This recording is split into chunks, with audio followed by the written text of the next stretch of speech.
दरम्यान मनोज जरांगे यांच्या आंदोलनाला पाठिंबा देण्यासाठी लातूरमध्ये रास्ता रोको आंदोलन सध्या सुरू झालंय।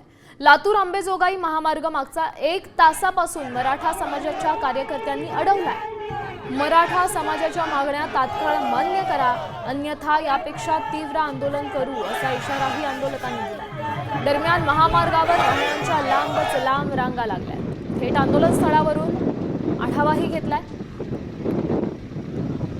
प्रतिनिधी संदीप भोसले यांनी आढावा घेतलाय, पाहूया। मनोज जरांगे यांच्या आंदोलनाला पाठिंबा म्हणून लातूरच्या पळशी या ठिकाणी मोठ्या प्रमाणात रास्ता रोको आंदोलन करण्यात येते। आपण जर भेटलं तर आजपासून पुन्हा एकदा मनोज जरांगे अंतरवाली सराटी येथे उपोषणाला बसले आहेत आणि त्यांच्या समर्थनात लातूर अंबाजोगाई महामार्गावरती मराठा समाजाच्या काही कार्यकर्त्यांनी रास्ता रोको आंदोलन सुरू केले। आपण जर भेटलं तर पुन्हा एकदा मराठा आरक्षणाच्या मागणीसाठी मनोज जरांगे हे आंदोलन करतायत आणि त्यांना पाठिंबा देण्यासाठी आता लातूरमध्ये आंदोलनाला सुरुवात झाल्याचं पाहायला मिळतंय। खरं म्हणजे मागच्या काही वर्षापासून मराठा आरक्षणाच्या मागणीला धरून हे सगळे कार्यकर्ते आणि मनोज जरांगे सातत्यानं आंदोलन करतायत, मागणी करतायत।